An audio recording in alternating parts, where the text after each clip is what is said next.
السلام عليكم ورحمة الله تعالى وبركاته، ازيكم يا شباب؟ يا رب تكونوا بخير. أهلا بكم في قناة العبقري للرياضيات مع المهندس عبد الله.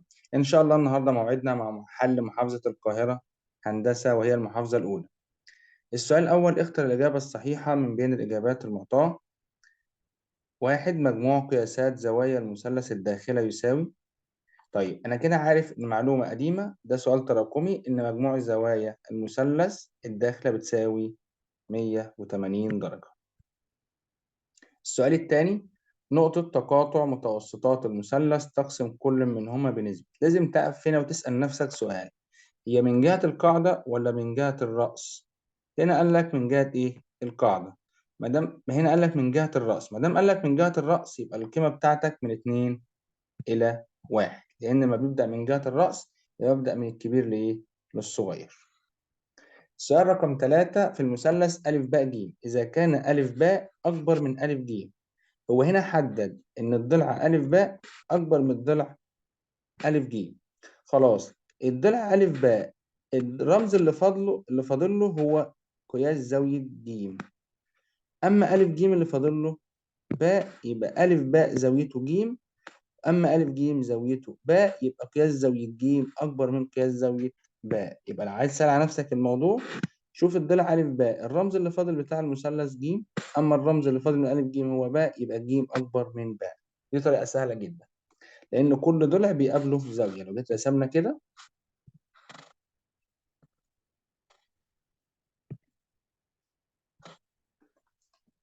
لو قلنا ده أ ب ج، الضلع أ ب قصاد منه زاوية ج زي ما أنت شايف كده.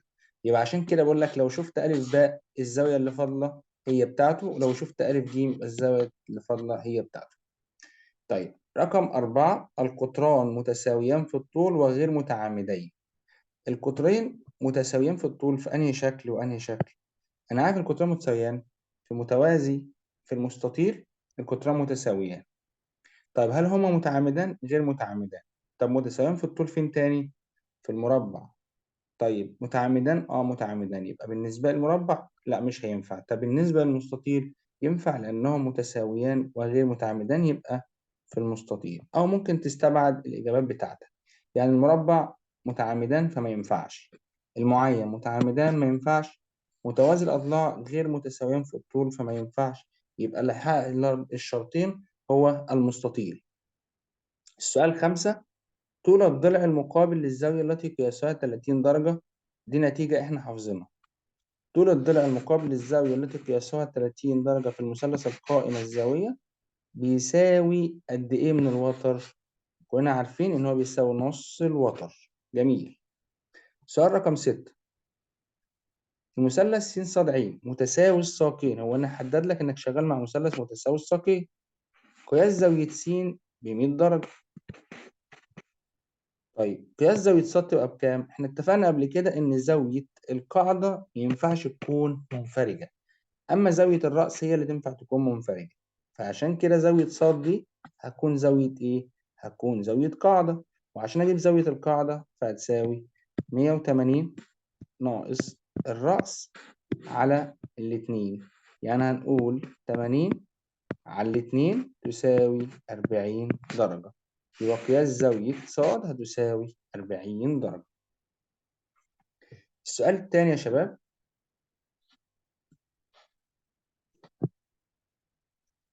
أكمل ما يأتي. إذا اختلف قياس زاويتين في مثلث فأكبرهما في القياس تقابل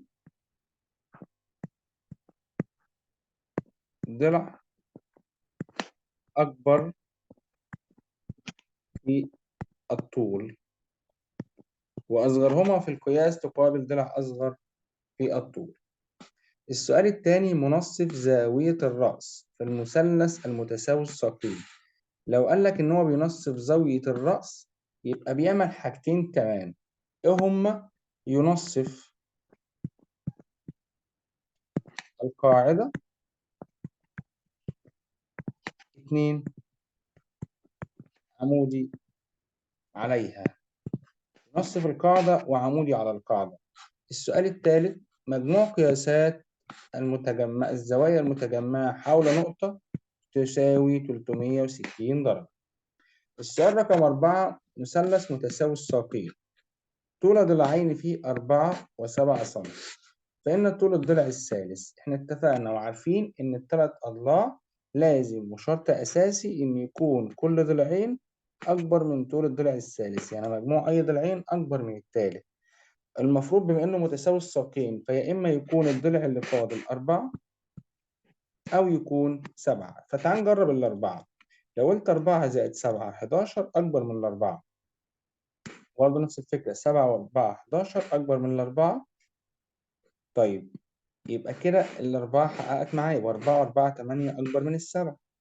يبقى هنا أقدر أقول إن الضلع بتاعنا 4. أما لو خطرت السبعة هتلاقي إن الأربعة، يبقى كده عندي الاختيار الصح هو 4.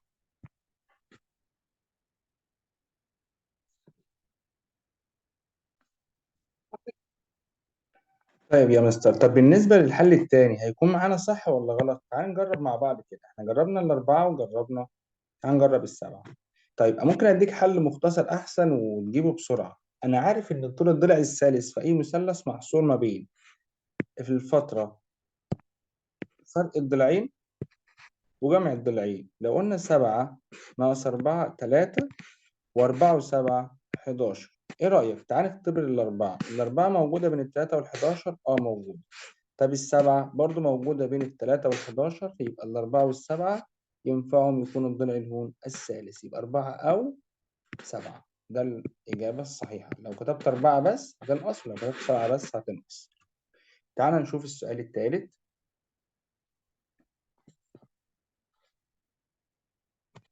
إذا كان قياس إحدى زوايا المثلث المتساوي الساقين 60 درجة، كان المثلث، كلنا عارفين إن لو المثلث المتساوي الساقين في زاوية ب60 درجة يبقى المثلث بتاعنا متساوي الأضلاع.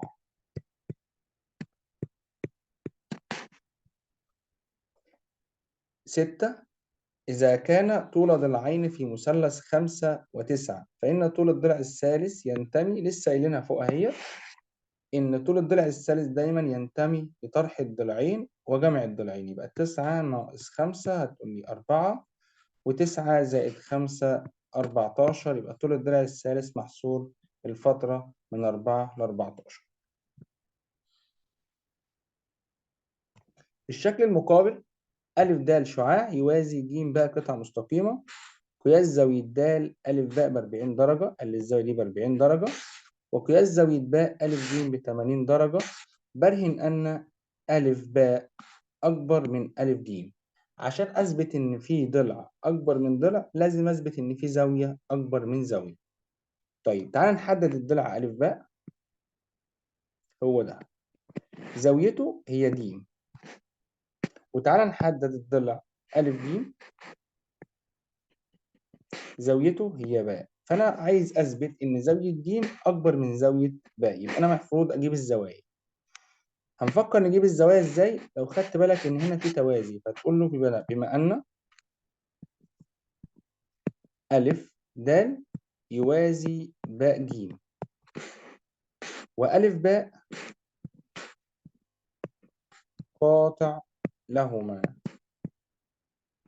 طب استنتج منها إيه يا مستر؟ إن قياس زاوية د أ ب هتساوي قياس زاوية ب بكام؟ ب40 درجة. طيب كده أنا معايا في المثلث أ ب ج قياس زاوية أ ب80 وقياس زاوية ب ب40. يبقى إذا قياس زاوية ج هتساوي 180 ناقص أجمع 40 زائد 80، يبقى كده 120. 180 ناقص 120 يديني الزاوية بتاعة ج 60 درجة.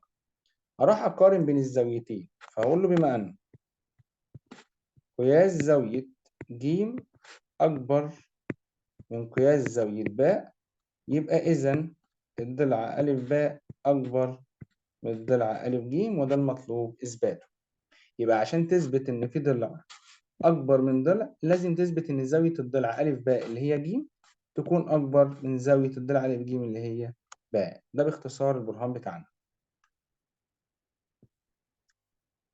السؤال باء في الشكل المقابل.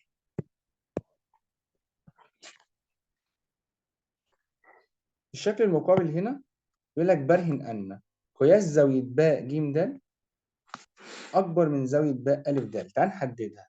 باء ج د الزاوية دي أكبر من قياس باء أ د. اتفقنا قبل كده عشان أقدر أحل السؤال ده فأنا بعمل عمل فيه إن أنا بوصل أ ج. تعال نوصل أ ج.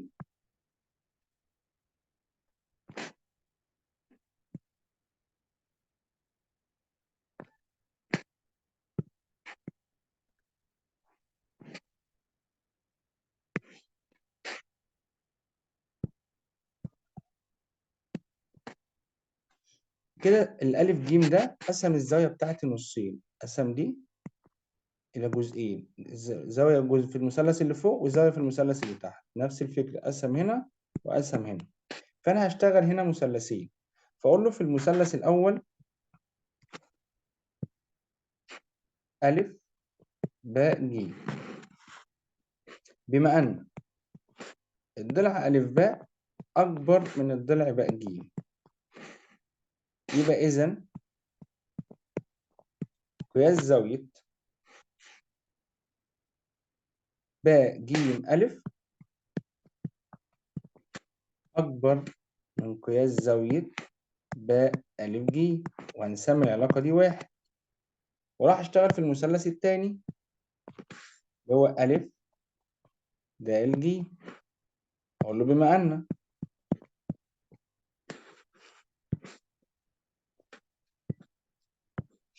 الضلع أ د أكبر من الضلع د ج. طيب الضلع أ د الزاوية اللي قصاد منه هي د، يعني أقولها أ ج د. يعني أقول له قياس زاوية أ ج د دي أكبر من الزاوية اللي بتقابل الضلع مين؟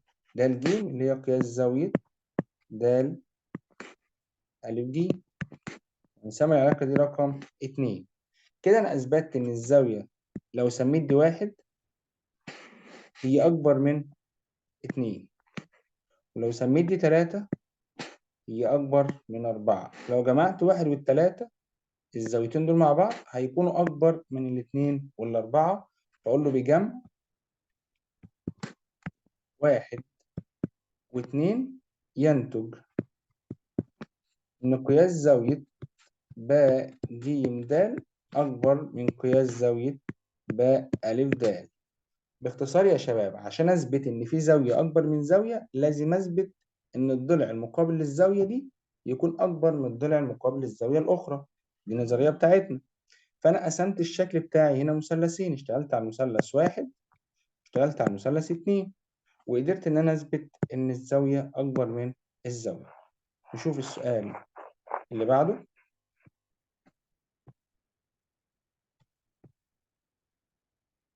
في الشكل المقابل م نقطة تقاطع متوسطات المثلث.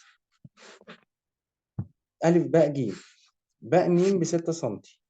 قال لي المسافة دي من أول الباء لحد الميم دي 6 سم. يبقى أنا استنتج على طول إن م ه دي 3 سم، وباء ج ب 14 سم. يبقى بستنتج منها إن د ه دي 7 سم، وده الجيم كلها ب15 سم. يبقى أنا عشان أجيب وليكن ده الميم فأنا هقسم كله على التلاتة، ولو عايز م ج هضربها في 2. عايز محيط المثلث م د ه. طيب تعال نحدد المثلث م د ه. ده المثلث الصغير، محتاج أجيب الأطوال الصغيرة كلها. فلازم بداية كده في البرهان بتاعنا في أساسيات، طبعا عشان بكتب برهان بكتب معطيات المطلوب البرهان. فأقول له بما أن البرهان بقى على طول د المنتصف أ باء، والهاء منتصف الألف ج، وميم نقطة تقاطع متوسطات المثلث. ألف باء ج. يبقى إذا د ج وهاء باء متوسطة. لازم أذكر الأول وأثبت له إن هما متوسطات. بعد كده ببدأ أجيب الأطوال، أقول له إذا د هاء دي بتساوي نص باء ج. يبقى إذا د هاء هتساوي 7 سنتي. طيب وبرضو إذا الهاء م هتساوي نص م باء، اللي هو القطعة الصغيرة هتساوي نص الكبير. يعني إذا الهاء م بتساوي 3 سنتي. وإذا د م هتساوي تلت الدال ج، عشان هو مديني المتوسط كله وأنا عايز أجيب الجزء الصغير. يبقى هتساوي الدال م تساوي 15 على 3 فيها 5 سنتي. قدرت أجيب دي 5 سنتي. يبقى إذا محيط المثلث م د هاء هتساوي 5 زائد 7 زائد 3 هتساوي 15 سنتي. يبقى أنا عشان أجيب أطوال في المثلث اللي فيه متوسطات لازم أثبت له الأول إن في عندي متوسطات. نثبتها إزاي؟ نقول إن ده منتصف الألف باء، وهاء منتصف الألف ج، والميم دي نقطة تقاطع متوسط المثلث، يبقى الدال ج ده والهاء باء دول متوسطات. بعد كده ببدأ أكتب النسب وأجيب الأطوال. نشوف السؤال بقى يا شباب. في الشكل المقابل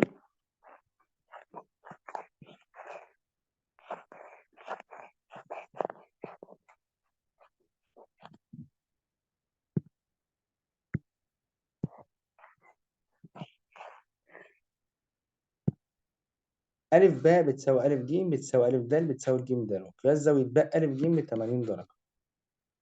باء ألف ج دي ب 80 درجة. عايز قياس زاوية باء ج د. باء ج د يعني عايز الزاوية دي كلها. الزاوية دي مقسومة عن زاويتين، زاوية هنا وزاوية هنا، والاتنين كل واحدة واقعة في مثلث. فأنا هشتغل في مثلث مثلث، بقول له في المثلث ألف باء ج، بما أن ألف باء بتساوي ألف ج، يبقى إذا قياس زاوية باء بتساوي قياس زاوية ألف ج باء، هتساوي 180 درجة ناقص 80 على الاتنين هتساوي 50 درجة، لأن ده مثلث متساوي الساقين، وزاوية باء وزاوية ج دي زوايا قاعدة. مثلث المتساوي الساقين زاوية القاعدة فيه متساويان.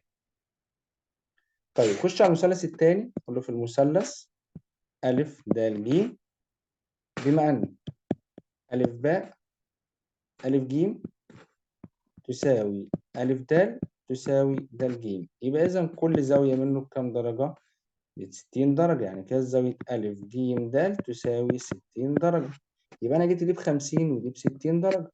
يبقى إذا قياس زاوية باء ج د دي هتساوي 60 درجة زائد 50 درجة تساوي 110 درجة.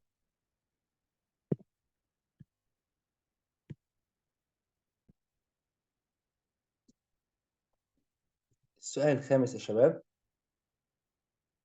في الشكل المقابل قياس زاوية أ باء ج ب 90 درجة. يعني قال لك المثلث قائم وده المنتصف أ ج، وقياس زاوية ج ب 30 درجة وأ ج ب 6 سم. عايز محيط المثلث أ باء د. أ باء د يعني عايز يجيب طول الضلع أ باء، وطول الضلع باء د، وطول الضلع أ د. تعال نجيبها بس الأول شفوي كده. أنا عارف إن ده المنتصف أ ج، فكل جزء من ده 3 سم. وعارف إن أ باء ده ضلع مقابل للزاوية 30 في المثلث القائم بيساوي نص الوتر، فده برضه بيساوي 3 سم. وبرضه عارف إن باء د ده متوسط خارج من رأس القائمة بيساوي نص الوتر، فبيساوي 3 سم. يبقى المحيط كله 9 سم. نكتبها إزاي برهان يا مستر؟ فتعالى أقول لك كده أول خطوة. نقول له بما أن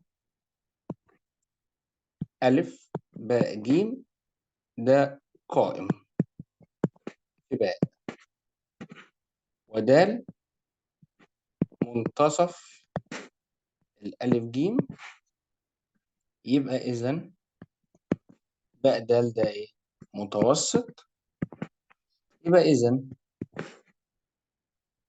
ألف دال يساوي نص ألف جيم، كمان باء دال تساوي نص ألف جيم. يعني من هنا ألف دال دي بتساوي 3 سنتي، والباء دال 3 سنتي.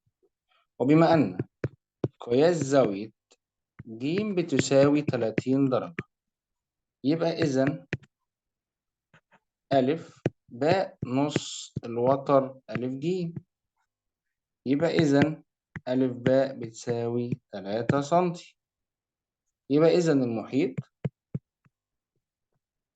يساوي 3 زائد 3 زائد 3 تساوي 9 سنتي. يبقى عشان أجيب محيط مثلث لازم أجيب أطوال أضلاعه. طب عشان أجيبها لازم أستعمل النتائج والنظريات اللي خدتها. ده مثلث قائم وفيه زاوية 30، الضلع المقابل للزاوية 30 نص الوتر.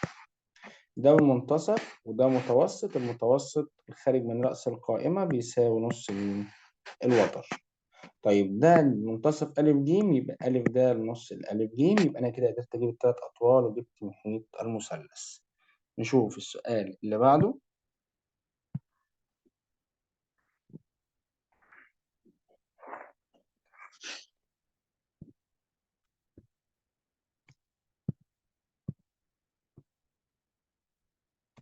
في الشكل المقابل ألف باء بيساوي ألف جيم، يعني معنى كده إن المثلث ده متساوي الساقين. ألف د عمودي على باء جيم، يعني قال لي إن المتوسط ده بيكون عمودي على القاعدة. يعني كده المفروض أستنتج حاجتين، إن هو بينصف القاعدة وينصف الرأس. وقال لي زاوية ألف الصغيرة دي ب25 درجة، عايز طول د ج د ج، وعايز قياس زاوية د ألف ج د ألف ج. فأقول له كده بما أن ألف باء يساوي ألف ج، يبقى إذا وفصل الأول ألف د ده عمودي على باء ج، يبقى إذا ألف د ده ينصف زاوية الرأس،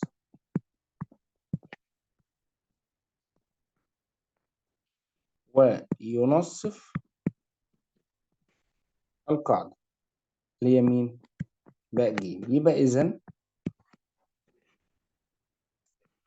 الباء د بتساوي الدال ج، كل واحدة فيهم بتساوي 3 سنتي.